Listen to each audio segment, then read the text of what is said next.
नमस्कार किसान भाइयों, आज आप सब लोगों से मिलके बड़ी खुशी हो रही है और बहुत बहुत धन्यवाद। आप सब लोग इतनी बड़ी संख्या में यहाँ आए और एक खेती के बारे में जो एक बड़ा मुद्दा इस देश में उभर के आ रहा है उसको सुनने के लिए आए। आज का जो विषय है वो है कि हमें प्रकल्प संजीवनी के बारे में जानना है, इसकी पद्धति सीखना है और इसके पीछे क्या सोच है, क्या इसके पीछे तंत्रज्ञान है, इसके बारे में जानकारी हासिल करना है। ये जो विषय है, यहाँ हम किसी प्रोडक्ट को बेचने के लिए नहीं बैठे हैं, लेकिन हिंदुस्तान की खेती को कैसे हम दिशा देंगे अगले 25 साल के लिए और हमारे समाज को पौष्टिक स्वस्थ भोजन ज़्यादा उपलब्धता करा के कैसे हम खेती के द्वारा दे सकते हैं, इसके बारे में चर्चा होगी। उसके पीछे की जो सारी विज्ञान है, उसके पीछे की सारी जो सोच है, इसके बारे में आज अपन चर्चा करेंगे। तो पहले तो ये समझ के लेंगे कि ये प्रकल्प संजीवनी की पद्धति से आपको क्या फ़ायदा होगा, क्योंकि एक देखा गया है कि हर जो किसान है वो ये चाहता है कि भाई मेरा नफ़ा बढ़े, मेरा उत्पादन बढ़े, और उत्पादन और नफ़े के बीच में जगह जो होती है वो खर्चे की होती है। तो खर्चा या तो कम करे या तो उसी खर्चे में उत्पादन ज़्यादा ले। तो ये दो ही तरीके हैं कि जिससे आप जनरली कोशिश करते हैं कि भाई हमारा नफ़ा बढ़े। दो तीन चीज़ें हैं नफ़े के बारे में बात करें, क्योंकि हम सब लोग उस दिशा में रोज़ कार्यरत रहते हैं। जब हम कोई भी चीज़ उतने ही किलो बेचते हैं लेकिन अच्छे क्वालिटी का बेचते हैं, उत्पादन हमारा उत्कृष्ट क्वालिटी का होता है, तो हमें दाम ज़्यादा मिलता है और ये भी एक नफ़े का तरीका है कि हम अच्छा क्वालिटी का बना के दें। दूसरा होता है कि हम एक्सपोर्ट के अंदर रेसिड्यू फ्री फार्मिंग करें, हम केमिकल फ्री फार्मिंग करें, उसका भी लोग आज पैसा ज़्यादा देने को तैयार है। एक और ये होता है कि नफ़े के लिए कि जब आपका शेल्फ लाइफ यानी संग्रहण शक्ति ज़्यादा होती है तो उसमें भी आपको ज़्यादा दाम मिलता है। तो वो भी एक नफ़े का हिस्सा है कि जो बहुत बार किसान भाई नज़रअंदाज कर देते हैं।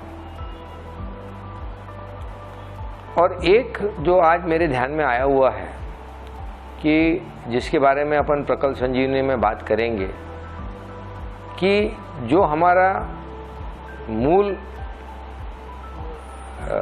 कैपिटल है, जो मुद्दल है, वो है हमारी खेती, हमारी ज़मीन और उसका भाव। और उसके बारे में भी जनरली किसान कभी सोचता नहीं है, तो अपन उसके बारे में भी थोड़ा बात करेंगे। अब प्रकल्प संजीवनी क्या है वो थोड़ा सा एक संक्षेप में मैं बता के फिर अपन आगे चर्चा को बढ़ाएंगे। प्रकल्प संजीवनी एक ऐसा जिसको हम कहेंगे कि पद्धति का एक विकसन किया हुआ है कि जिसमें एक ही फसल चक्र में, पहले ही फसल चक्र में सारे किसान जो केमिकल द्वारा फार्मिंग कर रहे हैं, जैसे केमिकल फर्टिलाइज़र डाल रहे हैं, यूरिया, डीएपी, पोटैश और माइक्रोन्यूट्रिएंट्स और बाकी के सब चीज़ें, और केमिकल की दवाइयाँ भी लगा रहे हैं, ये सब को हटा के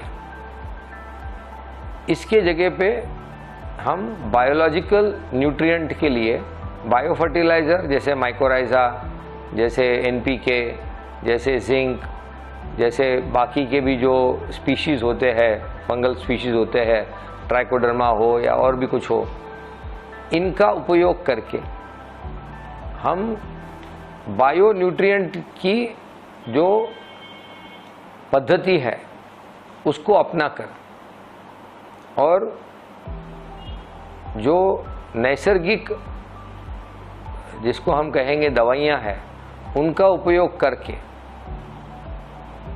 पौधे की जो प्रतिकार करने की शक्ति है वो बढ़ाकर, साथ साथ में जो सबसे इसमें बड़ी बात है वो ये है कि उत्पादन बढ़ाकर, तो खर्चा उतना ही या कम, उत्पादन उतना ही या ज़्यादा, और अब आप केमिकल से जैविक के तरफ मुड़ सकते हो एक ही फसल चक्र में। ये एक बहुत बड़ा बदलाव मेरे ख्याल से आज तक ना ही हिंदुस्तान में किसी ने इसके बारे में बात की है और मैं समझता हूँ ना ही विश्व में किसी ने इसके बारे में बात की है। और ये ज़ाइडेक्स का एक अनोखा प्रयास है कि जो एक बार आप समझ लेंगे तो आपको ये दिखेगा कि ये संभव हो सकता है। असंभव लगता है लेकिन संभव हो सकता है। अब अपन चर्चा शुरू करते हैं पीछे से अपने नफ़े और नुकसान की। हमको तो ये देखना है कि किसान भाइयों का नफ़ा बढ़े, नुकसान कम हो।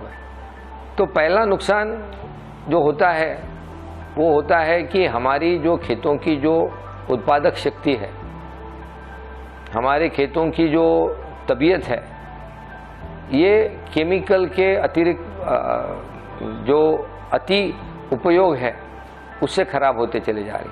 तो मैं पूछता हूँ मेरे किसान भाइयों को सामने जो बैठे हैं कि आपके जो क्षेत्र में एक जनरली जो हिंदुस्तान के क्षेत्र है जो खेती वाले हैं उसमें एक एकड़ का क्या भाव होगा अंदाज से? होगा सर 20-25 लाख रुपए एकड़ आमतौर से। ओके, तो 20 से 25 लाख रुपए की आपकी ज़मीन आज की है, आज का भाव है जी। अब बताइए कि यदि आपने जिस तरह से आप खेती कर रहे हैं केमिकल डाल के, दवाइयाँ मार के, तो आपकी खेतों की हालत ख़राब हो रही है, ये तो बात आप मानते हो? जी, पैदावार बहुत कम हो गई है पहले से खर्चे बढ़ते जा रहे हैं। अब ये सोचिए कि हमको यदि अगले 25 साल का सोचना है और यदि 25 साल के बाद में हमारे खेतों की हालत देखना है तो आपके हिसाब से ये खेत कितना उपजाऊ रहेगा और उसकी कीमत क्या रहेगी? साहब जिस तरह से अभी हालात हैं ऐसे तो ये खेत हमारे बंजर ही हो जाएंगे। अच्छा, और बंजर खेत का दाम क्या होगा? क्या होगा साहब? 4-5 लाख रुपए मिल जाए तो बड़ी बात है उस समय। चलिए, तो इसका मतलब ये है कि आपने ये खेतों की पद्धति, खेती की जो आज अपन एक जिस तरह से खेती कर रहे हैं वो यदि हम करें तो 25 साल में आपने कम से कम 15 से 20 लाख रुपए का नुकसान खुद का कर लिया। बिल्कुल, और इस बीच में साहब जो पैदावार कम हो रही है उसकी वजह से हमारा घाटा हो रहा है वो अलग है। वो अलग है। इसका मतलब ये है कि यदि मैं 25 साल में उसको डिवाइड कर दूं तो हर साल आप 70 से 80 हज़ार रुपए का नुकसान कर रहे हो जी। तो जब मैं मेरा नफ़े की बैलेंस शीट लिखूंगा, जमा खर्च करूंगा, तो मुझे जमा करने के बजाय नावे मारना पड़ेगा। बराबर है? बिल्कुल, कि 70 हज़ार रुपया माइनस हो गया। क्यों? क्योंकि मैंने केमिकल की खेती करनी शुरू कर दी, यानी जो की, और उसका मैं अभी आगे करने वाला हूँ, तो 25 साल में इतना मेरा हर साल नुकसान होगा जी। तो पहला तो सब किसान भाइयों को हिसाब ये समझना पड़ेगा कि आपने हर साल एक मोटा मोटी अपन हिसाब लगा रहे कि 70 हज़ार रुपये का नुकसान तो केमिकल की खेती करके ही कर रहे हैं। अब अपन दूसरे पे आएंगे कि अब प्रकल्प संजीवनी द्वारा जो बाकी के नफ़े आएंगे, जैसे अपन ने बात की कि अच्छा उत्पादन क्वालिटी का आएगा, उसका ज़्यादा पैसा मिलेगा, उसका जो संरक्षण है यानी शेल्फ लाइफ बढ़ेगा, उसका पैसा ज़्यादा मिलेगा, वेस्टेज कम होएगा, और आपका जो एक जिसको अपन ये कहेंगे कि विष मुक्त हो जाएगा, रेसिड्यू फ्री हो जाएगा, तो उसका भी आपको पैसा मिलेगा, क्योंकि अब आप एक्सपोर्ट कर पाएंगे। तो इसका अपन बाद में बात करेंगे कि इसका नफ़ा कितना होगा, लेकिन -70,000 तो आपके हो ही गए। अब हम आएंगे सबसे पहले कि हमारे खेतों में हुआ क्या है पिछले जो 40 और 60 साल के अंदर क्या हुआ, इसको थोड़ा समझ के ले लें। हमने क्या किया, हमने हमारे खेतों में यूरिया डाला, DAP डाला, पोटैश डाला। हुआ क्या, हमारे खेतों की जो जैविक शक्ति थी, हर एक का खेत जिंदा था, उसके अंदर बैक्टीरिया थे, फंगस था, फफूंद था, जीवाणु थे, प्रोटोजोआ था, नेमेटोड थे, और कई बड़े प्राणी भी थे, जैसे हमारे पास हमारे जिसको हम अर्थवर्म्स कहते हैं, वो भी बहुत थे। धीरे धीरे आपको ये ध्यान में आया होगा पिछले 40 से 50 साल में कि इनकी संख्या कम होते गई। अब ये समझ के लीजिए कि संख्या कम क्यों हुई। मैं यदि आपके गांव में आता हूँ और आपको कहता हूँ कि भाई आज से अपने गांव में ना अपन यूरिया का पानी, DAP का पानी, पोटैश का पानी पिलाएंगे, हर एक के ऊपर अपन फंगीसाइड मारेंगे, पेस्टिसाइड मारेंगे, हर्बिसाइड मारेंगे, आपको क्या लगता है कि अगले साल यदि मैं आपके गांव में वापस आया तो कितने लोग मुझे मिलेंगे, बताइए? पता नहीं साहब, आधे अस्पताल में होंगे, 2-4 शमशान में भी होंगे। मुझे तो लगता है कि एक भी नहीं मिलेगा। हो सकता है, हाँ। तो अब हमको ये सोचना चाहिए कि हम क्या कर रहे हैं हमारे खेतों में। हम हमारे खेतों में हमारी जो जैविक ताकत है उसको हम यूरिया का पानी पिला रहे, DAP का पानी पिला रहे, पोटैश का पानी पिला रहे, और दवाइयाँ उनके ऊपर छिड़क रहे। अब भला ये सारी जो जैविक शक्ति है हमारे खेतों में, ये कैसी जिंदा रहेगी? ये एक बहुत बड़ा प्रश्न समझने जैसा है, और इसका उत्तर तभी मिलेगा जब आप प्रकल्प संजीवनी की पद्धति अपनाना शुरू करोगे, तो ये भी आपको दिखेगा। तो पहले तो ये हुआ कि आपने अपने खेतों में किया क्या। दूसरा, जो हमारे खेतों में एक जिसको कार्बनिक पदार्थों का जो एक संकलन होता है, 5 से 7% के बीच में अच्छी खेतों में उसका प्रमाण रहना चाहिए।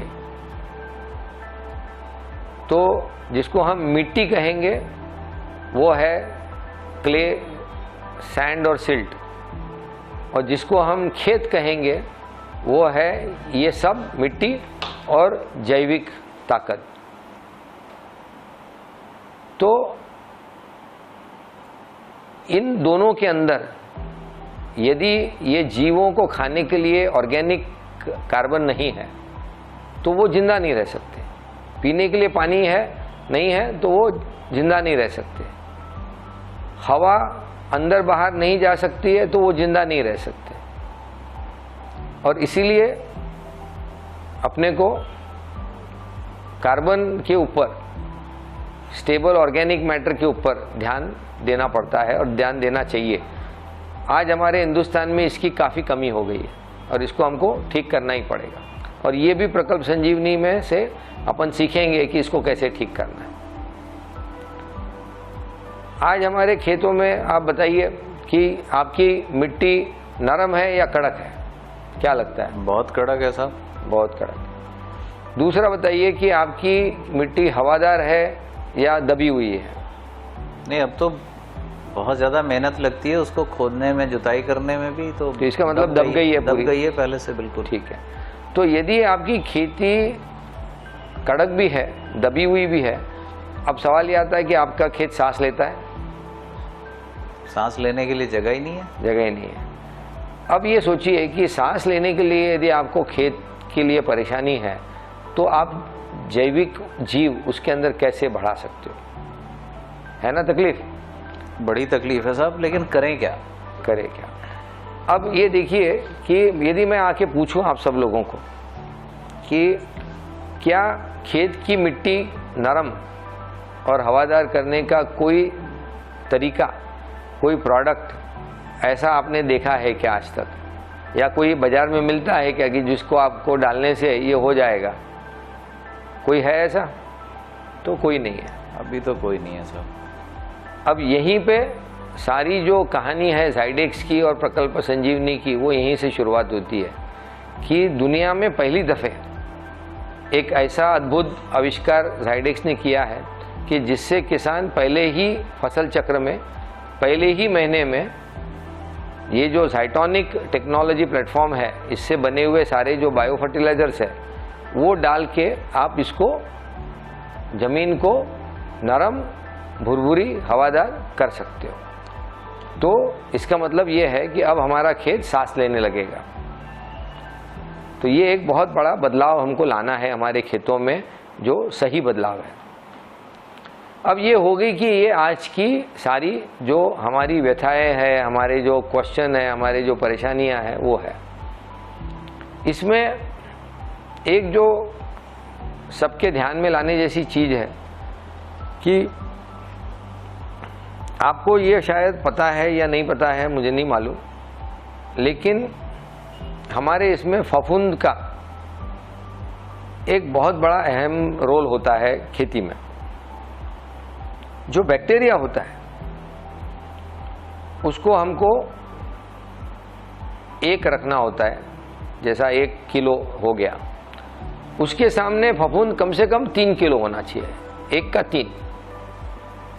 यदि ये 1 का 3 का प्रपोर्शन आपका सही नहीं है तो आपकी जो उत्पादन क्षमता है ये टूटती है, जिसको हम बायोमास जनरेशन प्रति एकड़ कहेंगे कि जो पौधे की बढ़त 1 एकड़ में कितनी होंगी, पौधे की जो जड़ें हैं वो कितनी बड़ी फैलेंगी, इसका सीधा जो जिसको हम कहेंगे कि कोरिलेशन, ये इसी के ऊपर डिपेंड करेगा कि आपका फफूंद कितना है और बैक्टीरिया कितना है। आज हमारे हिंदुस्तान के खेतों में आपको बता दूं कि आपका 3 के जगह पे सिर्फ 0.1 है, यानी आपको अभी इसको 30 गुना बढ़ाना है, इतना कम हो चुका है। 1 के सामने 100 ग्राम बचा है, जो आपको 3 किलो चाहिए था उसके सामने आपके पास सिर्फ 100 ग्राम है। और ये आपने कैसे कर दिया? 50-60 साल में ये जो 3 था वो 3 किलो से आप 100 पे कैसे आए? ये एक समझने जैसी बात है। 100 ग्राम पे कैसे आए? हमने हमारे खेतों में मैकेनाइजेशन शुरू किया, हमने हमारे खेतों में ट्रैक्टर चलाना शुरू किया। पहले के ज़माने में तो खेत बड़े नरम थे, मज़ा आता था, कम छोटे ट्रैक्टर में भी काम हो जाता था। आज ट्रैक्टर की हॉर्स पावर बढ़ गई और अब आपको रोटोवेट भी करना पड़ता है, क्योंकि जो बड़े बड़े जो ढल्ले होते हैं इनको तोड़ना पड़ता है आपको, कड़क हो गए, कॉम्पैक्ट हो गए। अब इसमें ये जो रोटोवेट आप कर रहे हैं, इसमें कर क्या रहे हैं आप? जो जैविक जीव है आपके, पर्टिकुलरली जो फफूंद है, इसको आप तहस नहस कर रहे हैं, इसके हाथ पांव तोड़ दे रहे हैं, इसका हाइफी नेटवर्क तोड़ दे रहे हैं, इसको आप इसके घर तोड़ दे रहे हैं, और इसकी वजह से अब वो आपके लिए काम नहीं कर पाता। क्योंकि जो सबसे बेनिफिशियल माइकोराइजा है वो है एंडो, जो आपके जड़ों के साथ जुड़ता है और जिसकी वो पैदा करने के लिए जड़ों के साथ जुड़ के ही वो पैदा हो सकता है। तो ये जो माइकोराइजा की जो एक स्पीशीज थी हमारे खेतों में, ये कम होती चली गई, और ये भी एक बहुत बड़ा कारण है कि हमारी उत्पादकता कम हुई आज हमारे खेतों में उत्पादन क्यों हम कम देख पा रहे हैं। हम लोग, मैंने देखा है कि जो बटाटे की यानी जिसको अपन बोलेंगे आलू की फसल है, उसमें 10-10 बोरी DAP डाला हुआ है, 6-6 बोरी यूरिया डाला हुआ है, उसके बावजूद फसल अटक गई है। तो हो क्या रहा है? तो यही हो रहा है कि हमारे ज़मीन की उत्पादकता अब कम कम होते गई है। जो पहले किसान भाइयों ने कहा कि भाई अगले 25 साल में हमारे को हर साल का 70,000 रुपये का नुकसान हम अपने हाथ से कर रहे हैं, अब इसको सोचना है। तो ये सारी चीज़ें समझने के बाद अब हम आएंगे कि प्रकल्प संजीवनी के प्रक्रियाएं के क्या क्या है कि जिससे हम इसको ठीक कर पाएंगे। हमने चर्चा तो कर ली कि समस्या है, लेकिन इसको ठीक कैसे करेंगे। तो अपन अब पहली समस्या को लेंगे कि हम खेत में जो सबसे बढ़िया खाद है, जिसको हम गोबर खाद कहते हैं, जो हमारे पशु हमारे को देते हैं, वो हम ज़्यादा इस्तेमाल क्यों नहीं करते? क्योंकि उपलब्ध ही नहीं होगा। दूसरा, यदि मैं हर एक किसान को पूछूं यहाँ पे बैठे हुए कि भाई साहब आपका जो आज का गोबर खाद है, क्या आप उसकी क्वालिटी से, उसकी उत्कृष्टता से संतुष्ट है? क्या जवाब आएगा? नहीं साहब, बनता ही नहीं है। तो इतना समय भी नहीं होता है। अगर उसको बनाना चाहें तो कम से कम 1.5-2 साल लगेगा। जिस तरह का हमको चाहिए तो अब खेत में डाल देते हैं, वहीं पकता रहता है। वो 1-2-3 फसल के बाद उसका असर होता है। 2-3 फसल के बाद। तो इसका मतलब है कि आज का जो आपका खाद है उससे आप संतुष्ट नहीं है, बराबर है? नहीं है सर, नहीं है। अच्छा, अब आप बताइए कि एक खेत में, 1 एकड़ में आप कितने ट्रॉली खाद डालते हो अंदाजे? 6 से 8, 10 तक डाल देते हैं। 6 से 8 जी। जो मेरा अनुभव कहता है कि 4 भी होता है और 6 भी होता है। तो मैं सोचता हूँ कि अपन 5 का एवरेज लेके चले। जी। तो आज एवरेज में हिंदुस्तान में एक जो किसान क्या करता है कि गोबर का खाद लेता है, गाय भैंस का जो चारा बच जाता है उसको जमा कर लेता है और उसका एक ढिगारा करके ज़मीन पे छोड़ देता है। जी। जैसा कि हमारे किसान भाइयों ने कहा कि साहब समय कहाँ है, 2 साल तक पकेगा, उतना समय कहाँ है, हम तो इसी को उठा के डाल देते हैं। तो यही चीज़ हमारा हर किसान भाई कर रहा है। ढेले वाला, आधा कच्चा आधा पका और बदबू वाला, ये हमारे गोबर खाद की हालत है आज। जब तक हम इसको ठीक नहीं करेंगे, जब तक हम अच्छा भोजन हमारे जैविक ताकत को नहीं देंगे, तब तक हम कैसे अच्छी खेती करेंगे? जैविक खेती कर ही नहीं पाएंगे आप। और प्रकल्प संजीवनी का ये पहला अंग है कि हमारे गोबर खाद को हम कैसे ठीक करें। तो ये आप सीख लो। तो इसके अंदर आता है पहला हमारा जो उत्पाद है, जिसको हम कहते हैं कि ज़ाइटोनिक गोधन। अब ये क्या है? जैसे अपन ने एक कहा कि हमारे खेतों में फफूंद की पॉपुलेशन, उसका वजन कम है, तो ये फफूंद द्वारा, फंगल बायोडाइजेशन टेक्निक है, फफूंद द्वारा जैविक पाचन, इसकी ये पूरी पद्धति है। हम बैक्टीरिया का जो बायोडाइजेस्टर्स है, जो आज आम किसान कहीं कहीं पे यूज़ भी करता है, उससे हम अलग जा रहे हैं। क्यों अलग जा रहे हैं? इसके कारण समझाता हूँ, वो समझ लो कि वो ये प्रकल्प संजीवनी के लिए बड़े आवश्यक है। पहले तो हमको जो हमारा गोबर खाद है, जो ऑर्गेनिक मैटर है, उसको डाइजेशन फास्ट करना है और उसकी जो प्रक्रिया है उसको एक निर्धारित समय में 30 से 45 दिन में ख़त्म करना है। तो ये कैसे होगी? तो मैंने 2 शब्द यूज़ किए, ज़ाइटोनिक और गोधन। ये ज़ाइटोनिक टेक्नोलॉजी ऐसी है कि जो आप ऐसा समझो कि करोड़ों खंबे हमने लगा दिए हमारे गोबर खाद में। तो क्या हुआ जब ऐसे करोड़ों खंबे लग जाएंगे तो हमारा गोबर खाद ऐसा फूल जाएगा, और जब फूल जाएगा तो उसके अंदर हवा अंदर बाहर आने लग जाएगी। इसका मतलब ये है कि जो ऑक्सीजन है वो हमारे खाद की जो पूरी एक ढिगारा है उसके अंदर बाहर आराम से जाने लगेगा। अब हमारी जीव शक्ति क्या होगी? कार्यान्वित हो जाएगी। जब जीव शक्ति कार्यान्वित होती है, चाहे वो बैक्टीरियल हो चाहे वो फंगल हो, वो क्या करती है?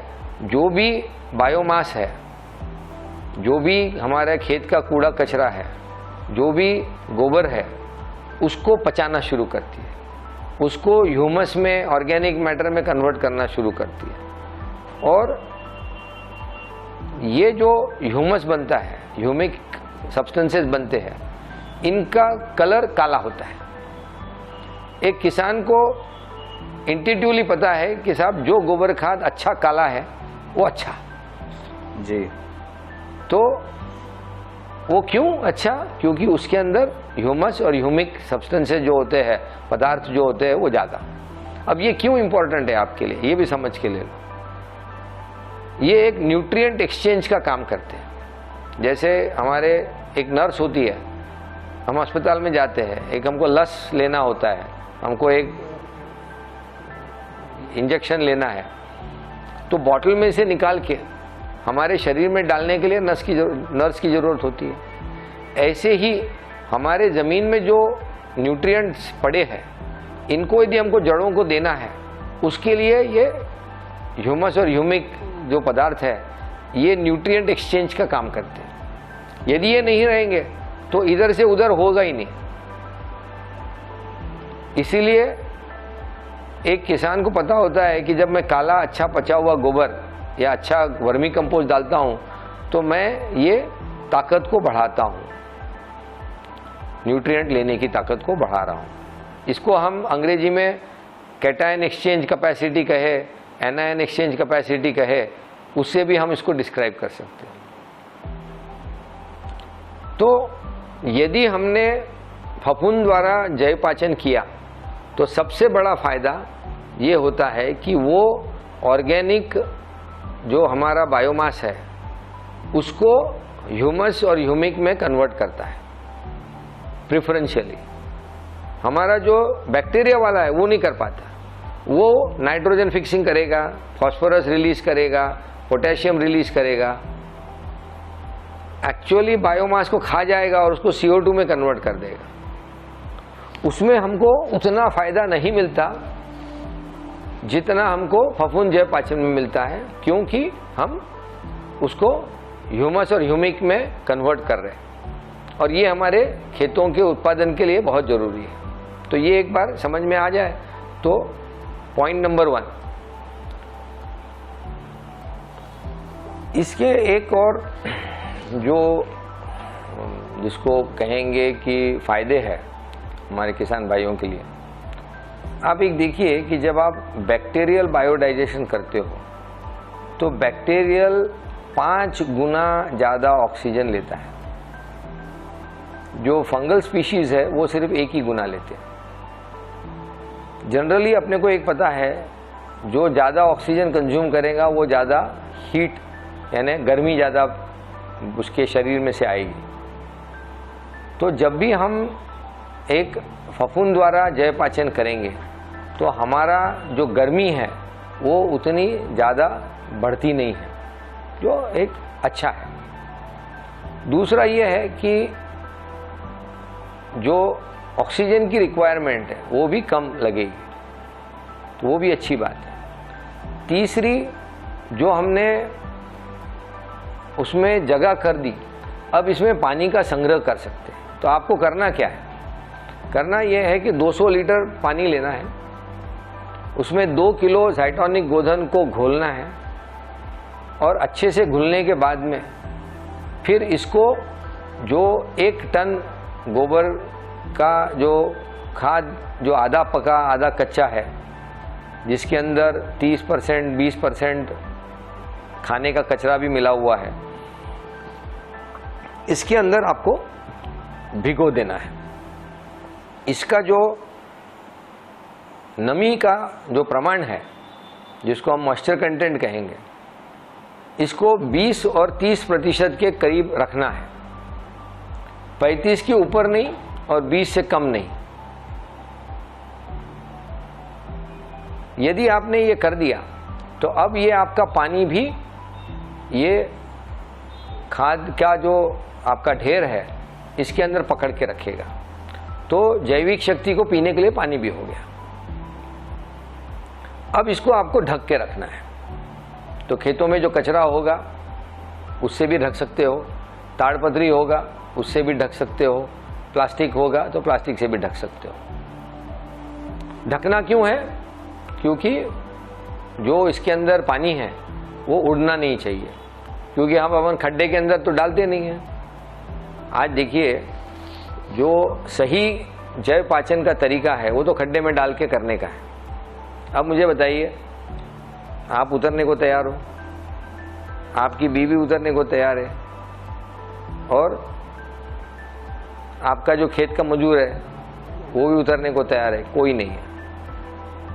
इसलिए हिंदुस्तान का किसान आज इसको जमीन के ऊपर रख के छोड़ के चला जाता है। जमीन खड्डे के अंदर कोई उतरना नहीं चाहता। तो खड्डे में हम क्यों रखना चाहते हैं? पानी नहीं जल्दी उड़ना चाहिए। ऐसे ही हमने उसको ढक के रख दिया और हमारी गर्मी हमने कंट्रोल कर ली, तो हमारा जो जैव पाचन है वो तेजी से होता है। जो खुशी मुझे होती है कि ज़ाइटोनिक गोधन वापरने से, उसका इस्तेमाल करने से आपका 30 और 45 दिन में पाचन पूरा हो जाता है। आपका रंग काला भूरा हो जाता है, यानी उसका ह्यूमस और ह्यूमिक जो कन्वर्जन है वो अच्छा हो गया। आपका जो खाद है वो चाय की पत्ती जैसा भुरभुरा होना शुरू हो गया। जो ढेले वाला था वो भुरभुरा हो गया। और नमी वाला जैविक शक्ति से ये भरपूर रहेगा, फंगल पॉपुलेशन से भरपूर रहेगा। तो जो हमारे खेतों में हमको 100 ग्राम से 3 किलो ले जाना है, यानी ये तो मैं ऐसे ही सिर्फ नाम के लिए बता रहा हूँ, लेकिन उसका हमको परसेंटेज बढ़ाना है हमारे खेतों में, वो बढ़ना शुरू हो सकता है। अब आपको सबसे मजे की बात बताता हूँ। हमारे किसान भाइयों ने बताया कि एवरेज में 5 ट्रॉली तक भी वो खेत में 3-4 साल में, 5 साल में एक बार डाल पाते हैं। लेकिन अब यदि मैं आपको कहूं कि आधे ट्रॉली में आपका 1 एकड़ में काम हो जाएगा, क्योंकि इतना अच्छा खाद बन गया। मुझे आप बताइए कि वर्मी कंपोस्ट आप कितना डालते हो अंदाज से 1 एकड़ में? ज़्यादा से ज़्यादा 1 टन। 500 किलो से 1 टन। 500 किलो से 1 टन। महंगा बहुत है साहब, महंगा बहुत है। अब बताइए कि ये 500 किलो और 1 टन में भी वो उसका असर दिखाता है। सही है ना जी। तो इसी गुणवत्ता वाला यदि अब आपको आपका गोबर खाद बन जाए तो आधे ट्रॉली में काम हो जाएगा, क्या लगता है? हाँ, अगर वही गुणवत्ता है तो हो जाएगा साहब, आधे ट्रॉली में काम जी। इसका मतलब ये है कि अब आप जो 5 ट्रॉली डालते थे, अब आप 5 साल में 10 बार डाल सकते हैं। तो हर 6 महीने में 1 बार डाल सकते हैं। साल में 2 फसल होती है जी। इसका मतलब ये आया कि अब यदि ये आपने तकनीक अपनाई तो आपकी हर फसल में, हर एकड़ में गोबर खाद अच्छी मिलेगी। इसका मतलब आपके जैविक शक्ति को भोजन बराबर मिलता रहेगा। अब यदि मैं आपको कह दूं कि भाई साहब आप मेरे गांव आइए, लेकिन ना मेरे गांव में एक तकलीफ है कि सिर्फ संडे को खाने को मिलता है, जो चाहिए वो मिलता है। मिठाई मिलेगी, जो आप बोलेंगे मिलेंगे, पिज्ज़ा मिलेगा, बर्गर मिलेगा, जो चाहे वो मिलेगा, लेकिन संडे को मिलेगा। संडे रात से बंद, फिर अगले संडे, जुम्मे के जुम्मे। तो आप बताइए कि आप मेरे गांव में रहना पसंद करेंगे कि अपने गांव भाग जाएंगे? बोलिए साहब, ऐसे कहाँ काम चलेगा। तो आप अपने गांव भाग जाएंगे, बिल्कुल। लेकिन अब आप अपने खेतों में क्या कर रहे हैं ये देखो। 5 साल में 1 बार गोबर खाद डाल के यही कर रहे हैं ना जी। तो हमको ये नहीं करना है। प्रकल्प संजीवनी का पहला जो उद्देश्य है कि हमें हमारे खेतों को बार बार अच्छा ऑर्गेनिक पचा हुआ खाद खिलाना है ताकि हमारी जैविक शक्ति अच्छे से काम कर सके। Point number 1। अब हम यहाँ पे रुकेंगे कि हमने हमारे खेतों के लिए स्टेप नंबर 1 पूरा किया। अब इसके बारे में कोई आपके प्रश्न होंगे तो पूछिए कि कोई आपके मन में कोई प्रश्न है क्या।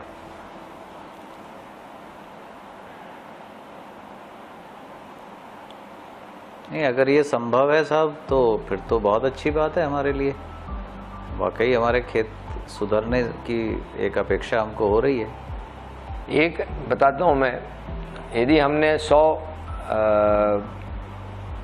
लोगों को ये खाद का प्रयोग करके दिखाया है तो 100 में से 100 इसका अनुभव लोगों को अच्छा मिला है। इसमें 2-3 चीज़ें हैं जो आपको ध्यान में रखने लायक हैं। एक कि आप इस ज़ाइटोनिक गोधन को गोबर खाद में पूरे लेयर में, पूरे खाद में उसको भिगोना है। यदि आपने आधा भिगो दिया तो आधा पक जाएगा, आधा कच्चा रह जाएगा। तो किसान को जो ध्यान रखना है वो ये रखना है कि इसमें पानी उतना ही डालूं जितना मेरे गोबर के खाद में पानी लेने की ताकत हो। यदि आपका गोबर का खाद बहुत गीला हो तो पहले आप उसको सुखाइए और फिर ही इसका घोल डालिए, क्योंकि ये उस प्रपोर्शन में अंदर नहीं जाएगा। इसका फंगस आपके अंदर तक नहीं जाएगा, इसका ज़ाइटोनिक अंदर तक नहीं जाएगा, तो ना उसको फुला पाएगा, ना उसका वो फंगस उसको डाइजेस्ट कर पाएगा, तो आपका असर आपको नहीं मिलेगा। बस ये एक सबसे बड़ी बात है कि इसको आपको अंदर तक पहुंचाना है।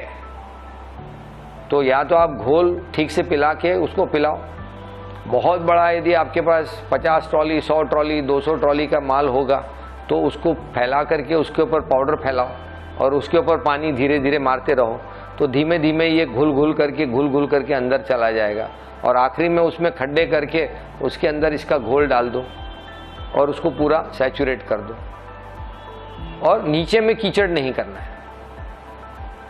ये चीज़ें यदि आपने ध्यान रखा तो मेरे हिसाब से आपको 100 में 100 इसके बेहतर जो परिणाम मिलेंगे। और मुझे लगता है कि जो मैंने कहा कि अब आधी ट्रॉली में काम होना शुरू हो जाएगा। अब नफ़े की बात आ गई। आप 5 ट्रॉली का क्या भाव देते हो, यानी कितना पैसा खर्चा हो जाता है 5 ट्रॉली में? 20,000, 25,000, 15,000। 5 ट्रॉली में करीब करीब 10 से 15,000 तो होता ही है। 15,000 हो जाता है। तो ये जो 15,000 खर्चा किए उसके जगह पे अब आपका खर्चा कम होके 1,500 रुपये में आ गया, 2,000 रुपये में आ गया। ये जो 2,000 रुपये का खर्चा हुआ ये अब हर साल अपन करेंगे, लेकिन हमारा एक साथ खर्चा नहीं होगा। तो पहला पैसा बचा और हमने खेतों को बार बार खाना खिलाया जो उसके लिए अच्छा है। जैविक खेती के लिए वो अच्छा है।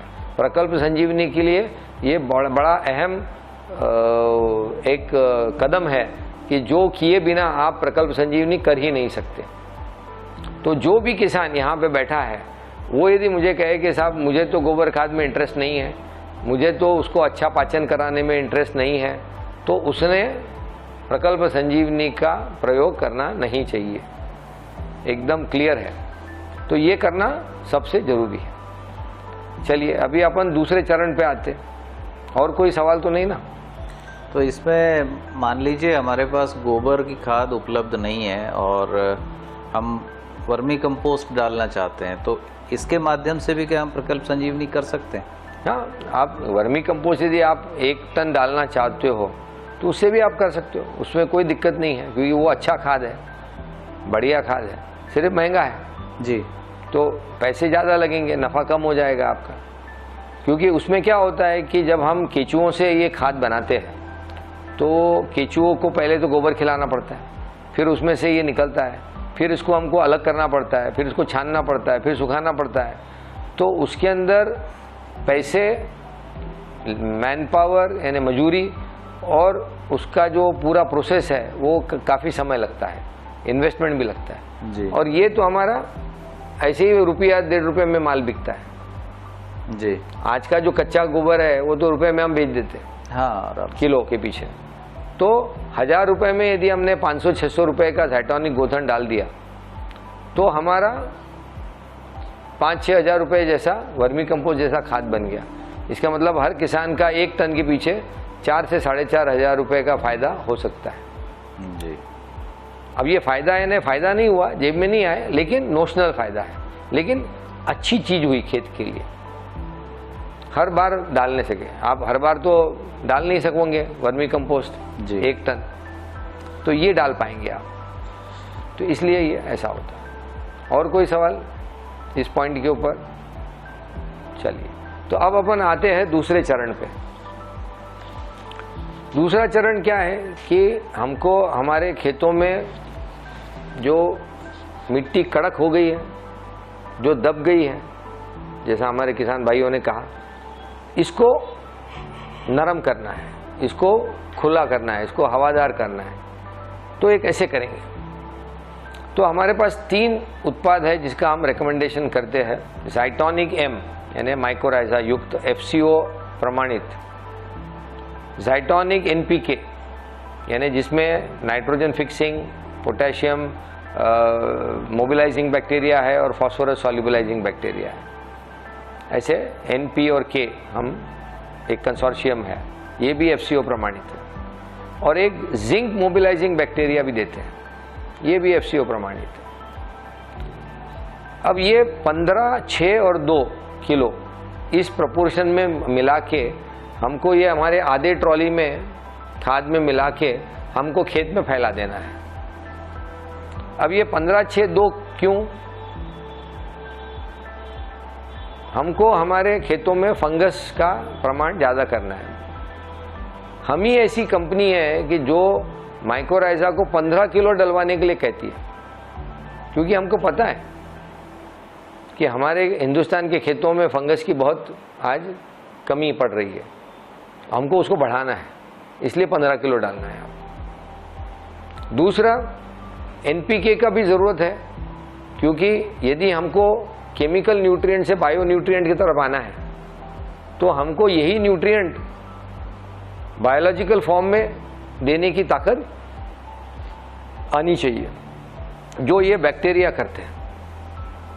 तो इनकी संख्या बढ़ानी है, इनकी कार्यक्षमता बढ़ानी है। और जिंक हमारे देश में, हमारे मिट्टी में कम है, इसलिए हमने जिंक का भी उसमें डलवाया है।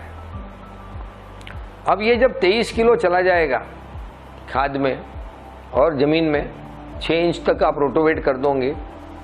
अब आपने ज़मीन को चार्ज कर दिया, पहला ही पानी गिरते से ही आपकी ज़मीन नरम और भुरभुरी हो जाएगी। और जैसे ही आपकी ज़मीन नरम भुरभुरी हो गई, उसके अंदर अच्छा खाद भी मिल गया, जो गोबर का खाद है। पहला फायदा कि आपके जो बीजों का अंकुरण है वो अच्छा होगा।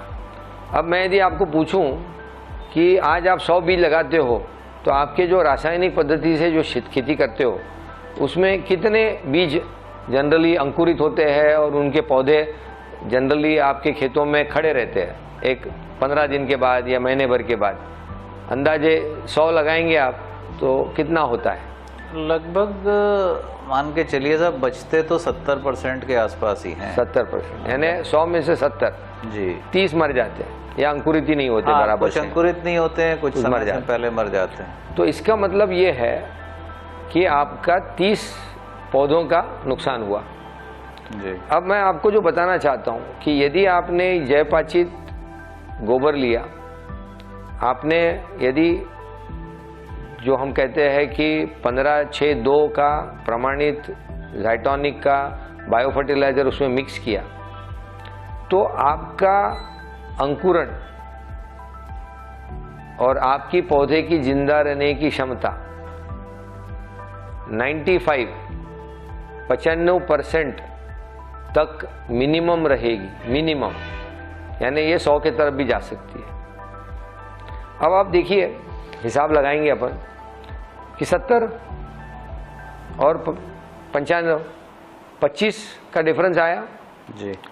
तो 25 पौधों का उत्पादन जो आएगा वो ज़्यादा मिलेगा ना आपको। बिल्कुल। अब आप हिसाब लगाइए कि ये 25 डिवाइडेड बाय 70, उतना % आपका उत्पादन बढ़ेगा। जी। तो कितना आया, एक मोटा मोटी 30-32%। जी।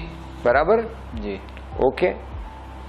अब आप हिसाब लगाइए, पहले तो आप बताइए कि आपके खेतों में एक एवरेज में 1 एकड़ में उत्पादन कितना होता है। नफा की बात नहीं कर रहे, उत्पादन कितने का माल आप मंडी में बेच के आते हो सब अंदाजे। गेहूं धान की बात करें तो करीब धान निकलता है 30 कुंटल के आसपास। हाँ, तो उसका भाव क्या होता है, तो 50,000 रुपए का हो गया। हाँ, बस ऐसे ही मान। तो अंदाजे 50,000 रुपए का आपका ये हो गया। जी। अब आप सोचिए कि यदि ये सच है तो 50,000 में 30% यानी करीब करीब 15,000 हो गया। जी। अब आपका ये 50,000 में नफा कितना, घर में आप प्रॉफिट कितना लेके जाते हैं, अपने वाइफ को कितना देते हो? 20 भी नहीं बचता था उसमें। 20 भी नहीं बचता। खर्चा बहुत है आजकल। ओके, तो चलो 20 पकड़े। जी। तो आपने अपने वाइफ को ले जाके 20 दिया। अब आप सोचिए कि 20 देने के बजाय ये जो 15 आपको मिला, अब आपको जाके आप 35 सीधी दोगे तो आपको क्या लगता है, बढ़िया खाना मिलेगा घर में? नहीं मिलेगा। फिर तो हलवा भी मिलेगा। हलवा भी मिलेगा ना, सही है ना। तो ये जो एक इसका जो हिसाब है, ये हर किसान को समझना पड़ेगा कि हमको बेसल में, खेत की जुताई में इतना खर्चा, ये जो 6-6.5 हज़ार रुपये हम करने को लगा रहे, 1,500 रुपया हमारा, 2,000 रुपया इसका हो गया, तो 8,000 रुपये का जो खर्चा किया, लेकिन उसके सामने 15,000 रुपये का हमारा अतिरिक्त उत्पादन भी आ गया। इसका मतलब खर्चा तो ज़ीरो हो गया। आज जो आप कर रहे हो, जो भी DAP डालते हो, जो भी गोबर का खाद भी डालते हो, वो सब पैसा तो बच गया आपका। तो ये एक समझने की बात है। तो प्रकल्प संजीवनी का स्टेप नंबर 1 हो गया। अब आप देखिए कि यदि आपकी ज़मीन नरम हो गई, संग्रह शक्ति पानी की अच्छी हो गई, और माइक्रोराइजा भी इतना 15 किलो डाल दिया, जी। तो आपकी जड़ों का क्षेत्र बड़ा होगा क्या छोटा हो जाएगा, क्या लगता है? बड़ा ही होगा सर। बड़ा ही होगा। और जो उसकी घनता है, हाइफी का जो नेटवर्क है, वो घना होगा या पतला हो जाएगा? जगह मिलेगी तो सब फैलेगा ही। नहीं, बट माइक्रोराइजा यदि आपने 15 किलो डाला है जी, तो आपका जो क्षेत्र है जड़ों का, वो घना हो जाएगा या पतला हो जाएगा? घना होगा। घना होगा। घना होगा। तो जब आपका क्षेत्र बड़ा और घना, इसका मतलब आपकी जो पोषण लेने की ताकत है वो बढ़ेगी या कम हो जाएगी? ज़्यादा घना होगा तो बढ़ेगी सर। बढ़ेगी। और पानी लेने की ताकत वो बढ़ेगी या कम हो जाएगी? वो भी बढ़ेगी। वो भी बढ़ेगी। तो देखिए, यदि आपके पौधे की पोषण लेने की और पानी लेने की ताकत बढ़ गई, तो अब बढ़वार कम होगी या ज़्यादा होगी?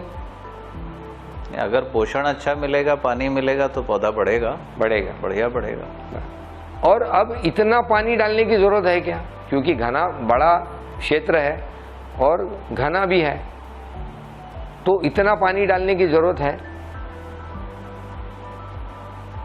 पानी भी कम पानी में भी वो तो ज़्यादा ले लेगा ना, क्योंकि उसके पास पानी उपलब्ध भी है और उसकी जड़ें भी ज़्यादा दूर तक, तो कम पानी में भी वो उतना ही पानी उठा लेगा, खींच सकता है। बिल्कुल। अब एक बताइए कि आपको ये पता होगा कि जब आप केमिकल के खाद डालते हो, यदि आपने पानी नहीं दिया तो क्या हो जाएगा आपके खेतों में? सूख जाता है, जल जाता है सब, जल जाएगा, पत्तियां जलने लगती हैं। अब क्यों जलती है ये पता है? ये इसलिए होता है कि ये सारे जो केमिकल आप डाल रहे हैं, DAP चलो, यूरिया चलो, पोटैश चलो, कोई भी लो, ये केमिकल पानी में घुलते हैं। इसको हम एक भाषा में क्षार युक्त इलेक्ट्रोलिटिक कहते हैं। तो ये हमारी जो पौधे की पानी लेने की ताकत है, जिसको हम ऑस्मोटिक प्रेशर कहते हैं, वो उसको दबाता है, लेने नहीं देता। तो अब क्या होगा पानी नहीं लेगा तो नेचुरली पौधा मुरझा जाएगा, जल जाएगा। तो जब भी हम केमिकल की खाद डालते हैं तो हम पानी हमको ज़्यादा ही देना पड़ता है। लेकिन अब यदि तुमने केमिकल का खाद ही नहीं डाला, आप तो जैविक ही चल रहे हैं ना, तो अब आपको पानी डालने की उतनी जरूरत है क्या? नहीं, अगर जैविक करेगा तो कम ही पानी में काम चल जाएगा हमारा। और जो भी खेती वाले को एक पता होता है कि जब हम कम पानी में खेती करते हैं, हमारे पानी जमीन में पानी कम होता है, तो हमारे पौधों के ऊपर रोग भी कम आते हैं, उसकी रोग प्रतिकार शक्ति भी ज़्यादा होती है। ये मुझे लगता है कि सारे किसान भाइयों को ये पता है। तो बेसल में ये डालने से हमारा बढ़ावा भी अच्छा होगा, हमारा पानी भी कम लगेगा और हमारी प्रतिकार शक्ति भी बढ़ेगी। ये सारे फायदे हुए हमारे प्रकल्प संजीवनी के स्टेप नंबर 2। तो हमने गोबर खाद अच्छा पाचन किया और हमने बेसल में 15-6-2 डाला और अब हमारा ये सब अच्छा हो गया, पौधों की संख्या भी बढ़ गई।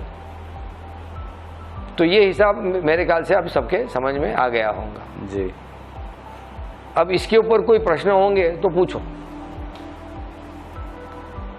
साहब, एक जो आप बता रहे हैं कि ज़मीन को मुलायम और भुरभुरा कर देगा डालने से, और हम पिछले कुछ समय से ये देख रहे हैं कि जो हमारे खेतों में बरसात का पानी अब नीचे नहीं जाता है, वो बह जाता है और उसकी वजह से हमको पानी हमको भी नहीं मिलता है और सड़क पे बाढ़ भी आ जाती है और सड़कें भी टूट जाती हैं। तो आपकी इस पद्धति से उस पर कुछ अंतर मिलेगा क्या? देखिए, 2 चीज़ करना है आपको। साल भर में 2 बार गोबर खाद के साथ 15-6-2 डालना है। चाहे आप बगीचे की खेती करो, चाहे आप फसल की खेती करो, कोई फ़र्क नहीं पड़ता। साल में 2 बार डालना ही डालना है, क्योंकि बरसात बोल के नहीं आती जी। बरसात की सीज़न में भी आती है, बरसात दिसंबर में भी आती है, जनवरी में भी आती है, फरवरी में भी आती है, जब बिना बोले भी आती है। तो जब भी बरसात गिरेगी, यदि आपकी ज़मीन नरम और भुरभुरी रहेगी और 2 बार डालेंगे तो ज़मीन भुरभुरी की भुरभुरी ही रहेगी। तो जितना भी पानी बरसेगा ये खेत उसको पी जाएगा, और जब ये पी जाएगा तो इसका फ़ायदा किसान भाइयों कहाँ होगा? आपकी भूगर्भ में, ये ज़मीन में ये पानी जमा हो जाएगा। आज क्या हो रहा है कि जैसा आपने कहा कि पानी, पहला पानी ज़मीन दबती है, दूसरा पानी और दबती है, तीसरे पानी में खेतों में से पानी बहना शुरू हो जाता है। और इसका एक और दुष्परिणाम किसान भाई भुगत रहे हैं। आपके खेतों में जो सबसे टॉप सॉइल होती है वो सबसे फर्टाइल होती है, सबसे ज़्यादा केमिकल के कॉन्स्टिट्यूएंट्स उसमें होते हैं। ये पानी के साथ साथ वो भी बह जाते हैं। तो आप अच्छी मिट्टी से भी खाली हुए, पानी भी आपका गया, तो कितना नुकसान हुआ ये आप अपने हिसाब से कैलकुलेट कर लो। तो जिसको हम कहते हैं कि ज़मीन को, अब ये जो नरम और भुरभुरी की अपन ने कहा, ये होता कैसा है ये भी एक समझ लो। ज़ाइटोनिक ये ऐसा टेक्नोलॉजी प्लेटफॉर्म है कि जो आपको अपने खेतों में करोड़ों बाम्बू लगा दिए, खंबे लगा दिए, ऐसे समझ लो आप। 2 क्ले पार्टिकल के बीच में, 2 सिल्ट के बीच में, सैंड के बीच में, ऑर्गेनिक मैटर के बीच में, तो इंस्टेंटली ये फूल जाएगा। यदि ये फूल जाते हैं तो अब ये जब पानी सूखता है ये दबता नहीं है, वैसी के वैसी रहता है। ये हमारे टेंट के जैसा है कि टेंट के अंदर हम खंबे लगा देते हैं तो उसमें हवा रहती है, यदि खंबे निकाल लेंगे तो टेंट बैठ जाएगा। आप बिल्कुल उसी तरह से उसको विजुअलाइज कर सकते हो। ये अभी समझ में आ गया ना? तो ये सब खंबे कितने दिन तक लगे रह सकते हैं? देखिए, ये बायोडिग्रेडेबल, बायोडाइजेस्टेबल पॉलीमर के खंबे हैं, तो ये हमारी जीव शक्ति इसको खा लेती है। अच्छा। तो करीब 45 दिन में खा पी करके ख़त्म हो जाता है। इसलिए आपको उसको थोड़ा बार बार डालना पड़ता है। मेरे लिए अच्छा है, मेरा माल बिकते रहेगा। आपके लिए भी अच्छा है, थोड़ी सी कसरत होती रहेगी। बराबर है ना, तो दोनों है। तो लगभग हर 40-45 दिन में इसको डालना चाहिए हम। थोड़ा थोड़ा डालना चाहिए, पूरा डालने की जरूरत नहीं है, क्योंकि 45 दिन में क्या होता है कि आपका जो जैविक एक जिसको हम बैटरी कहते हैं वो चार्ज हो जाती है। दूसरा, क्योंकि आपने उसको खाने को दे दिया, अपन ने आधा ट्रॉली डाला, फिर अपन ने ये भी डाला, फिर पानी भी डाला। अब जीव को चाहिए क्या? पानी, खाना, हवा, तो उसकी पॉपुलेशन क्या होगी? बढ़ेगी। तो जैसे ही आपकी जड़ें वहां पहुंचना शुरू होगी, ये उसको मदद करेगा और आपकी जड़ें जोर से फैलना शुरू हो जाएगी। तो 45 दिन तक इसकी जो सूक्ष्म जड़ें हैं, व्हाइट रूट्स जिसको हम कहते हैं, वो तेजी से बढ़ती है और एक बार वो बढ़ गई तो वो भी सपोर्ट देना शुरू करती है। फिर थोड़ा थोड़ा तो देना पड़ेगा आपको, लेकिन एक बेसिक सपोर्ट स्ट्रक्चर उसमें बन जाता है। और कोई सवाल?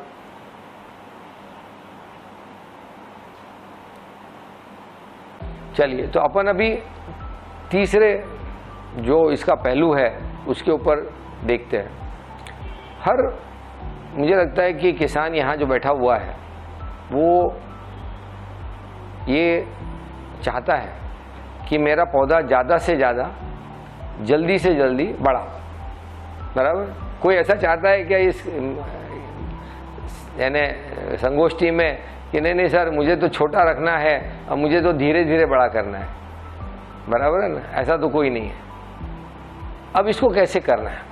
तो हर किसान क्या करता है, सर खाद डालो, सर पानी दो, सर इसके ऊपर इसका स्प्रे करो, सर उसका स्प्रे करो। तो हर किसान आज एक मनस्थिति में आ गया है, डालो डालो और डालो। लेकिन वो ये नहीं सोचता कि मैं ये जो डालो डालो डालो कर रहा हूं, इससे मेरा फायदा कितना हो रहा है, मेरा पौधा कितना उठा रहा है। और ये ध्यान में आएगा आपके कि 75% जो केमिकल का खाद आप डाल रहे हैं ये आपके काम में नहीं आ रहा, ये आप वेस्ट कर रहे हो। ये आप नहीं कह रहे हो, मैं नहीं कह रहा हूं, सारे लोग कह रहे हैं, साइंटिस्ट भी कह रहे हैं और जो फर्टिलाइजर मैन्युफैक्चरर एसोसिएशन का सेक्रेटरी है वो भी वो बोल रहा है कि हमारा किसान आज 3-4 गुना कम से कम जो फर्टिलाइजर की रिक्वायरमेंट है उसने ज़्यादा यूज़ करा। और इसका कारण क्या है कि आपने हमेशा देने के ऊपर सोचा, लेकिन जो लेने की ताकत है उसके ऊपर काम नहीं किया। पहली दफ़े प्रकल्प संजीवनी में आपने उसकी जड़ों का क्षेत्र बढ़ा करके, उसको घना करके, उसकी शक्ति बढ़ा करके, उसकी लेने की ताकत पे काम किया। अब भला इतना ज़्यादा केमिकल का खाद डालने की ज़रूरत नहीं है। और यदि उसी केमिकल के खाद की जगह पे आपने बायोलॉजिकल खाद डाल दिया और वो उतना ही अच्छा काम करने लगा, तो ये केमिकल खाद की ज़रूरत है क्या? यदि आपकी बढ़त उससे ज़्यादा अच्छी है, आपका तना उससे ज़्यादा बड़ा है, आपका पत्ती का साइज उससे बड़ा है, हरा ज़्यादा है, तो अब आप बोलिए कि आप केमिकल पसंद करोगे? नहीं, अगर बढ़ जाए, अगर खेत हमारा तैयार है और फसल बढ़ रही है तो हमको ज़रूरत नहीं है। सही, और इच्छा भी नहीं है, बिल्कुल नहीं है। लेकिन जैसे मैंने कहा, आज हर किसान की एक मनस्थिति है, ज़्यादा ज़्यादा ज़्यादा, उसको उत्पादन ज़्यादा चाहिए, वो सेटिस्फाई नहीं होता। तो जब इतना भी मिल गया तो भी वो उसका मन करेगा सर थोड़ा सा डाल दूं, सर थोड़ा सा डाल दूं। तो ये एक चीज़ हर किसान को कंट्रोल करना पड़ेगा कि यदि मेरा जैविक खेत केमिकल के खेत से अच्छा चल रहा है तो मैं थोड़ा सा शांत बैठूं, थोड़ा मेडिटेशन कर लूं, बैठ के भगवान का नाम ले लूं, मुझे कुछ डालना नहीं है मेरे खेत में, बराबर। भगवान कर रहा है, अच्छा करने दो। तो ये एक बड़ी बात है। अब इसमें बढ़त के लिए क्या कर सकते हैं? तो इसके लिए एक बड़ी नई टेक्नोलॉजी अपन ने इन्वेंट किया है और ये दुनिया में पहली दफ़े ज़ाइडेक्स ला रही है, किसी के पास नहीं है। ये क्या है? हम आपके खेतों में आपके पौधों की जो पत्तियां हैं इनसे हम जड़ों का काम कराएंगे। अब आप बोलेंगे सर ये कैसा हो सकता है? पौधा तो झाड़ के हवा में है, आप जड़े कैसे इसको काम कराओगे? तो भाई जड़े करता क्या है? जड़े सबसे बड़ा जो काम करता है वो पानी लेने का काम करता है, बराबर। तो यदि हम एक ऐसा प्रोडक्ट आपको दे देवे जिसको हम कहते हैं ज़ाइडेक्स सुरक्षा, ये प्रोडक्ट क्या है? ये एक कॉम्बिनेशन प्रोडक्ट है, 3 अलग अलग प्रोडक्ट का एक कॉम्बिनेशन हम एक थैली में आपको दे देते हैं। तो आपको 200 लीटर का ड्रम लेना है, 100 लीटर पानी लेना है उसके अंदर, या 200 लीटर पानी लेना है, जैसा आपके वहाँ पे कितना बड़ा उसको फैलाना है, एकड़ के हिसाब से चलना है। तो 1 एकड़ में 1 किलो, 100 लीटर 200 लीटर पानी आप अपना तय करें, और फिर इसको घोल करके रात भर छोड़ के चले जाना है। एक के बाद में एक तीनों को डालना है, 2 लिक्विड है 1 पाउडर है, इसको मिला करके घोल करके रात भर छोड़ देना है। अब रात भर क्यों छोड़ना है? तो रात भर ये जो इसके अंदर जो बायोडिग्रेडेबल पॉलीमर है, बायोडाइजेस्टेबल पॉलीमर्स है, जिसका हमने पूरा अनुसंधान किया है, इसको पानी में ये पूरा तरह से घुल जाएगा, और सुबह में जब आप इसका स्प्रे करोगे तो आपके पत्तों के ऊपर इसकी एक परत, एक लेयर जम जाएगी, हल्की, बिल्कुल माइक्रोमीटर वाली, नैनोमीटर वाली। अब ये क्या करेगी आपके लिए? ये मैं क्यों करवा रहे हैं? एक सोचो कि हर एक के खेत में रात को, जिसको हम ड्यू बोलते हैं, जिसको हम ओस कहते हैं, ये आता है। ये तो बात सब लोग मानते हैं जी, बराबर। अब मैं आपको एक सवाल पूछता हूँ, और मैंने ये देखा है कि आपने कभी पत्थरों में पौधे को बढ़ते हुए देखा है? देखा है ना सर। और देखा होगा तो कभी सोचा है कि ये पत्थर की जड़ें तो जमीन में जा नहीं रही है, तो ये भला आदमी पानी कैसे ले रहा है, ये बढ़ कैसे रहा है? इसके बारे में कभी सोचा नहीं होगा आपने। मैं एक दिन सुबह घूम रहा था, और जब इसके बारे में सोचना शुरू किया तो ये ध्यान में आया कि ये ऐसे जो दिखते हैं हमको, ये या तो तालाब के किनारे, नदी के किनारे, या तो पहाड़ के ऊपर ऐसे जनरली ज़्यादा दिखते हैं। तो होता क्या है कि रात को जो ओस गिरती है ये उसको पकड़ता है पत्ता, और पत्ता पानी पी रहा है, जड़ें नहीं पी रही है। अब ये सोचो कि यदि ये वहाँ हो सकता है, तो मैंने सोचना शुरू किया कि भाई मेरे किसान के खेत में क्यों नहीं हो सकता? साइंटिस्ट का काम क्या है? यही काम है ना। तो हमने उसको उसके हिसाब से पूरा देखना शुरू किया, और फिर ये ज़ाइडेक्स सुरक्षा का पूरा प्रोडक्ट का डिज़ाइनिंग किया। तो अब क्या होगा कि ये जो आपने 100 या 200 लीटर लेके आपने खेतों में मार दिया, अब इसको महीने में 2 बार मारना है, 1 तारीख को, 8 तारीख को। अब आप कहेंगे साहब 2 बार क्यों मारना है? तो पहली बार जब आप मारते हो तो 60-70% ही कवरेज मिलता है, और दूसरी बार जब मारते हो तो वो ऑलमोस्ट 90-95-95% तक आ जाएगा। इसका मतलब अब पूरा पत्ता आपका पानी पीना शुरू करेगा। आज क्या होता है, ओस का बूंद आता है, आपके पत्तों के ऊपर एक ऐसा वैक्सी लेयर रहता है, उसके ऊपर गिरता है और फिर गोल करके रोल होके नीचे गिर जाता है। ऐसा ही होता है ना जी।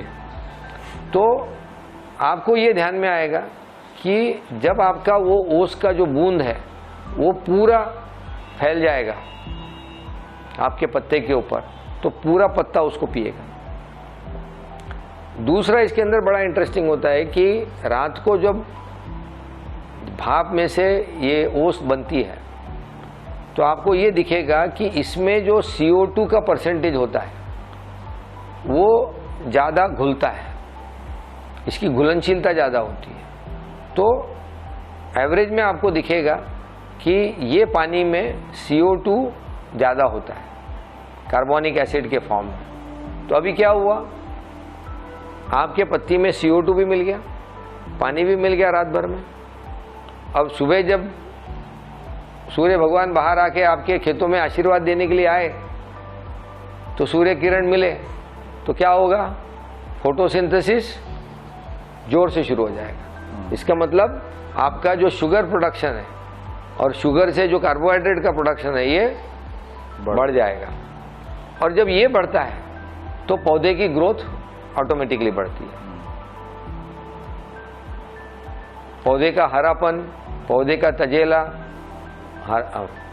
दूसरा इसके अंदर फायदा क्या होता है, जब भी आपके शरीर में शक्कर और कार्बोहाइड्रेट, यानी जैसे आपने आलू और शक्कर खाना शुरू कर दिया खूब, तो क्या होना शुरू हो जाएगा, आप मोटे हो जाओगे।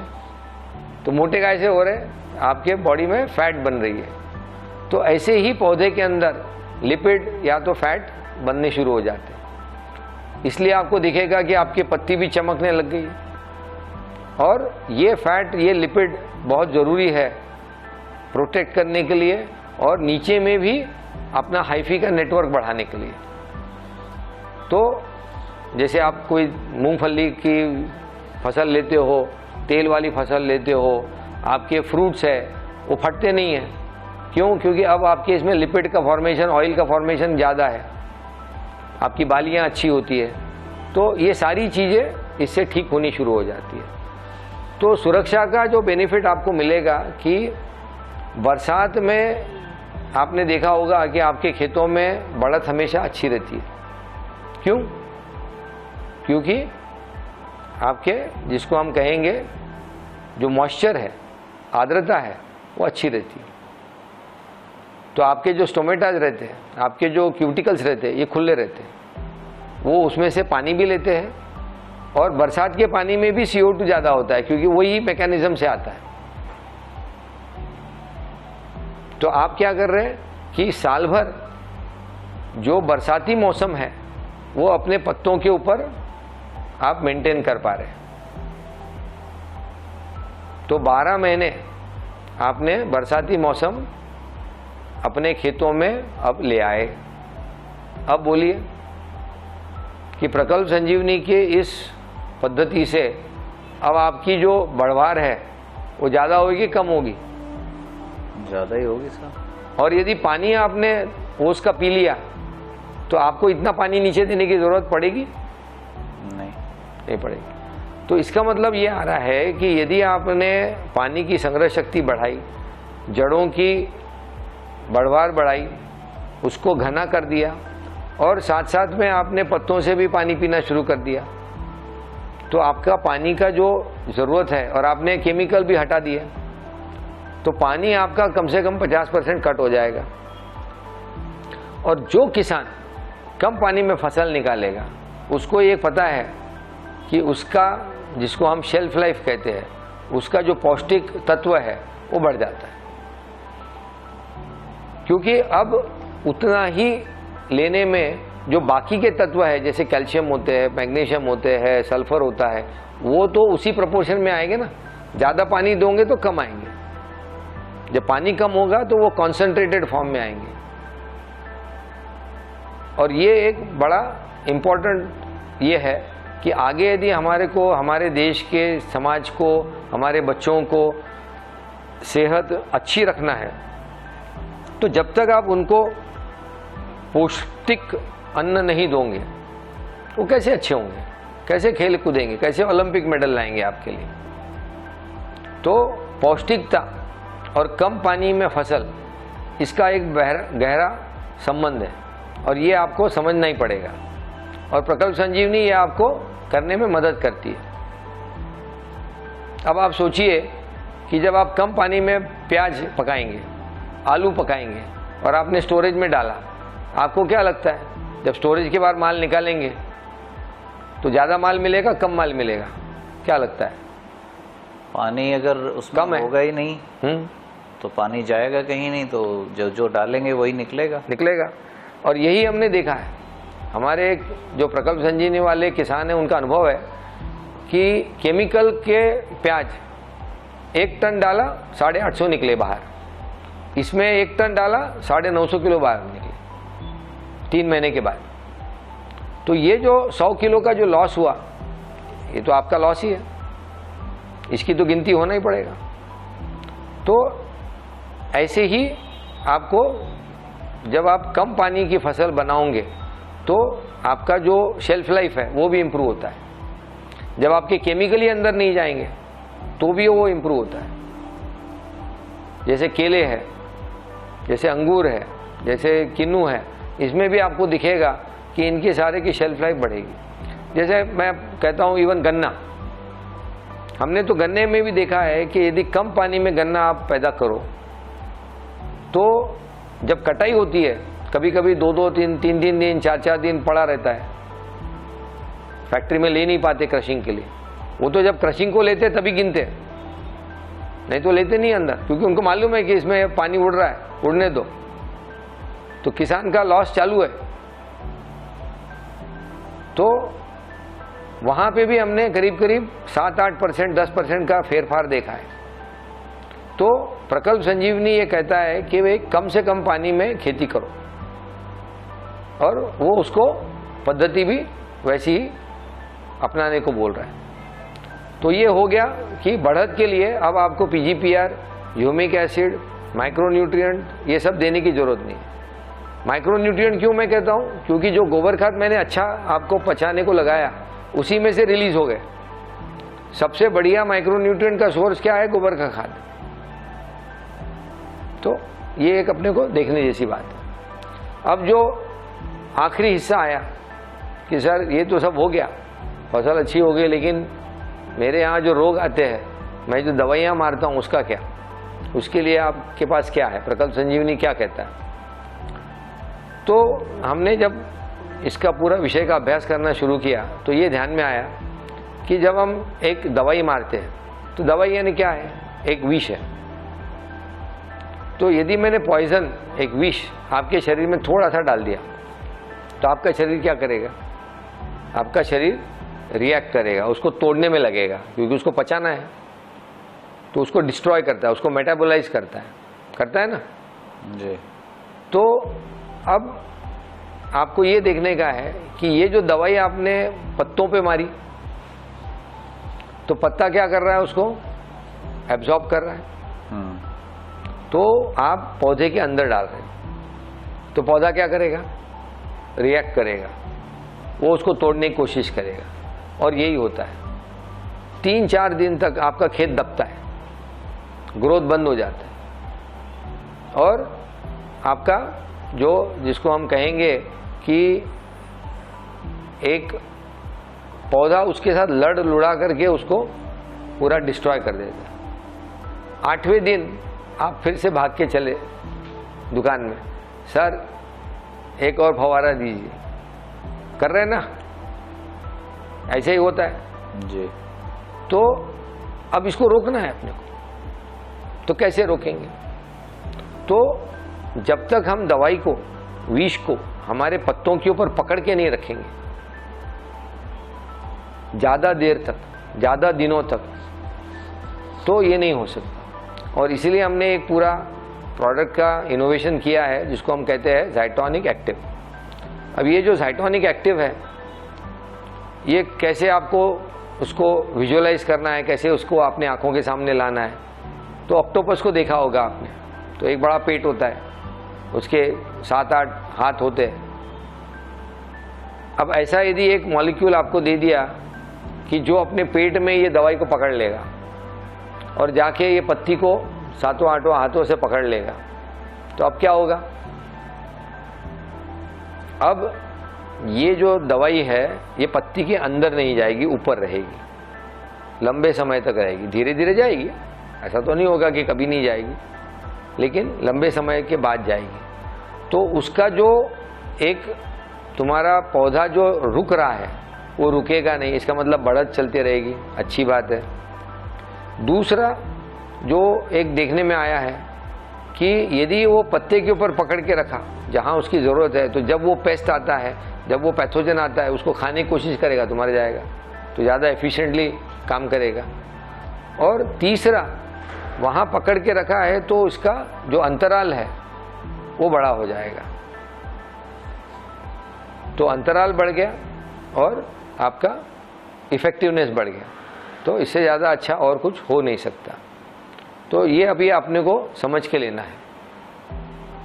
तो ये चाहे पेस्टिसाइड हो, चाहे फंगीसाइड हो, चाहे हर्बिसाइड हो, ये सभी में काम आ सकता है। इसमें आपका जो टेक्निकल है उसको आप आधा तक कर सकते हो। आपको भरोसा नहीं आता, पहले 25% कम करो, फिर 50% कम करो और देखो कहाँ जाके आपको ये सूट करता है। लेकिन एफिशिएंसी बढ़ जाएगी और आपका अंतराल बढ़ जाएगा। अब आपको हर हफ्ते में नहीं भागना पड़ेगा।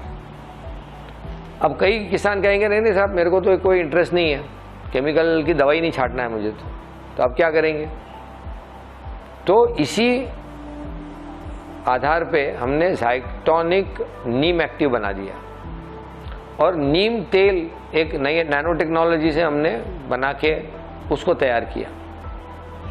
ये दोनों को जब हम मिला देते हैं तो वही नीम तेल वही उसके पेट में चला जाएगा, अब उसको पकड़ के रखेगा। अब नीम तेल जब अपने पूरे पत्तियों के ऊपर फैला हुआ है और वहाँ है तो पत्ती आपकी कड़वी लगेगी। तो जब भी वो पेस्ट आके खाने की कोशिश करेगा, बोलेगा नहीं नहीं इनके खेत में ना एक कड़वी है, यहाँ नहीं खाने का, दूसरे के खेत में चलो। तो आपके खेतों में आपको मारना नहीं है, भगाना है, और नीम आपके लिए वही करेगा। अब चाहे वो आप कैप्सिसिन से मिर्ची की जो एक्सट्रैक्ट होता है उससे करो या और किसी से करो, उससे कोई फर्क नहीं पड़ेगा। लेकिन आप नेचुरल भी भगाने के जो तरीके हैं उसको ज़्यादा इफ़ेक्टिवली इस्तेमाल कर सकते हैं। आप ये कहेंगे कि सर आज का जो नीम तेल है जिसमें एजरडिक्टिन वैल्यू 10,000 है वो भी इतना अच्छा काम नहीं करता, तो आपके 150 ppm वाले से कैसे नेचुरल जो है उसमें कैसे काम करेगा? समझने की बात यह है कि फैलाने की जो टेक्नोलॉजी है वो जो ज़ाइडेक्स आपके लिए ज़ाइटोनिक नीम एक्टिव से ला रही है वो किसी के पास नहीं है। माइक्रो इनकैप्सुलेशन की जो टेक्नोलॉजी है जो ज़ाइडेक्स आपके लिए ला रही है वो किसी के पास नहीं है। तो आप इसका फ़ायदा ले सकते हो, कॉस्ट इफेक्टिव भी रहेगा, और मजदूरी यदि कम करनी है तो इसको ज़ाइडेक्स सुरक्षा में भी डाल दो। रात भर आपने सॉल्यूशन बना के पका के रखा, अब इसमें आप सुबह में मिला के ये जो 500 ग्राम है उस पानी में डाल के आप 1 एकड़ में मार दो, तो आपको ये दिखेगा कि ज़ाइडेक्स सुरक्षा का भी बेनिफिट मिला और आपको नीम का भी एक बेनिफिट मिला रिपेलेंसी का। तो ऐसे मिला के आप पूरी तरह से एक ही फसल चक्र में अब आप केमिकल को छोड़ सकते हैं, चाहे वो खाद हो, चाहे वो दवाइयाँ हो, चाहे वो दूसरे केमिकल इनपुट हो। देखिए हम केमिकल के विरुद्ध नहीं, ये सारे किसानों को ठीक से समझ लेना चाहिए। हमारा ऑब्जेक्टिव क्या है? हमको अच्छी खेती करना है, शाश्वत खेती करना है, हमको समाज को अच्छा भोजन देना है, स्वस्थ भोजन देना है, लेकिन हमको पैसे भी कमाना है। तो यदि ऐसा कोई तरीका है कि जिसमें ये हमारी सारी चीज़ें हो जाती है तो भला हम क्यों जहर डालें, हमारे खेत क्यों खराब करें? हमारे बच्चों को हमको खेत देना है, आपको किसी को ऊपर लेके जाना है खेत? नहीं ले जाना है। तो यदि यहीं छोड़ के जाना है, बच्चों के लिए छोड़ के जाना है, तो अच्छे खेत छोड़ के जाओगे ना। तो केमिकल क्यों डालोगे, विष उसमें क्यों डालोगे, पॉइजन क्यों डालोगे? तो यही बात अपने को समझना है। और मुझे लगता है कि यहाँ पे मैं अपनी बात ख़त्म करूँगा कि ये प्रकल्प संजीवनी की जो कल्पना है ये किस आधार पे बनी, उसके पीछे क्या सोच थी और इससे आपको क्या क्या फ़ायदे हो सकते हैं। तो फिर से एक बार दोहरा देता हूँ, पहले ही फसल चक्र में पूरा केमिकल जो खाद है वो हटा के सारी केमिकल की दवाइयाँ भी कम करके हम उत्पादन भी ज़्यादा ले सकते हैं, हमारे ज़मीन का ऑर्गेनिक कंटेंट भी बढ़ा सकते हैं, और हमारा जो जिसको कहते हैं पूरा जो केमिकल न्यूट्रिएंट की टेक्नोलॉजी है जो आज हम 40 से 60 सालों से कर रहे हैं, इससे हम फिर से हमारे वैदिक प्रिंसिपल वाली जो बायो न्यूट्रिएंट टेक्नोलॉजी है उसको ज़्यादा अच्छी करके, बायोटेक्नोलॉजी का यूज़ करके, नैनो टेक्नोलॉजी का यूज़ करके हम अब फसल भी ज़्यादा ले पाएंगे। तो यहाँ हम विराम करेंगे। धन्यवाद। अब कुछ सवाल होंगे तो पूछो। साहब एक सवाल था, आपने एक उसका प्रोडक्ट का जिक्र किया था सुरक्षा का जी, और आपने ये बताया कि उसमें पानी को सोखने की क्षमता है, बराबर। जो ओस का पानी भी आता है उसको भी सोख लेता है। तो जैसे गर्मी के दिनों में हमारे यहाँ कभी कभी ट्यूबवेल ख़राब हो जाता है, हम पानी नहीं दे पाते हैं, तो क्या ऐसी परिस्थिति में हम सुरक्षा का प्रयोग करके अपनी फसल को कुछ समय के लिए बचा सकते हैं? बिल्कुल कर सकते हो, बिल्कुल, क्योंकि ओस हर खेत में हर रोज आती है। यदि थोड़ा थोड़ा भी पानी मिलता रहे तो ये पानी जब पूरा पत्ता आपका सैचुरेट होता है तो कहाँ जाता है? ये ज़मीन में जड़ों में जाता है, और जड़ों में जो आपकी जैविक शक्ति है उसको यदि पानी पीने को मिल गया तो आपका पौधा जिंदा रहता है, क्योंकि उनका जो न्यूट्रिएंट एक्सचेंज का जो प्रोग्राम है वो चालू रहता है। दूसरा ऐसा है कि यदि आपने नीचे में साइटोनिक भी डाला रहा तो वो भी आपकी ज़मीन को फूला के रखेगा, तो उसमें भी जो पानी की संग्रह शक्ति है वो भी बड़ी है। तीसरा जो है कि जब आप माइक्रोराइजा, जाइटोनिक एम और एनपीके और जिंक वाला बेसल डोज किया हो तो आपकी जड़ों का क्षेत्र भी बड़ा है, उसके जड़ों का जो घनता है, जो माइक्रोराइजा का हाइफी का नेटवर्क है वो भी ज़्यादा है, तो उसकी भी कम पानी में भी पानी उठाने की ताकत ज़्यादा रहती है।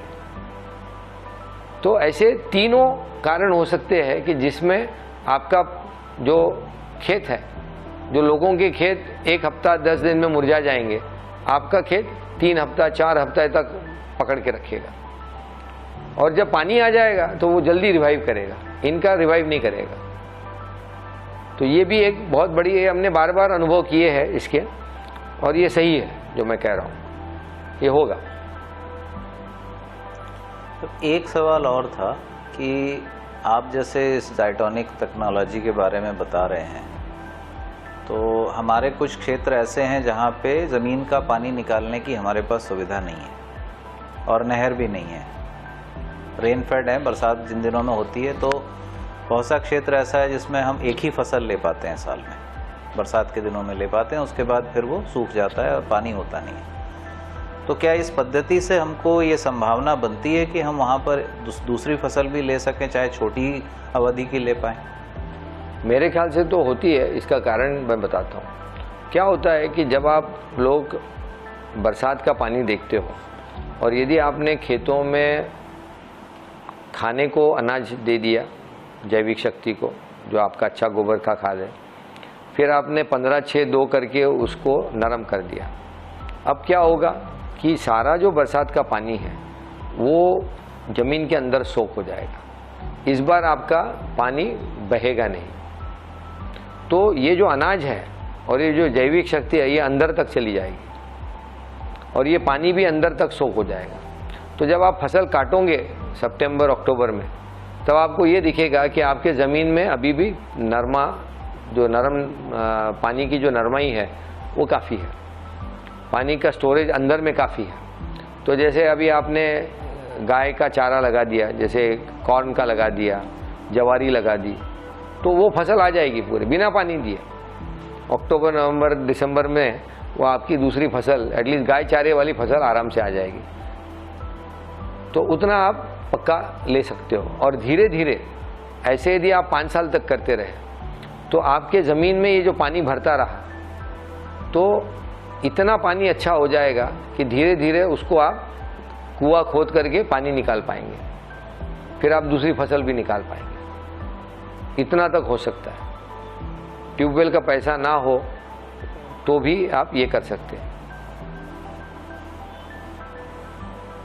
जी धन्यवाद। चलिए, थैंक यू।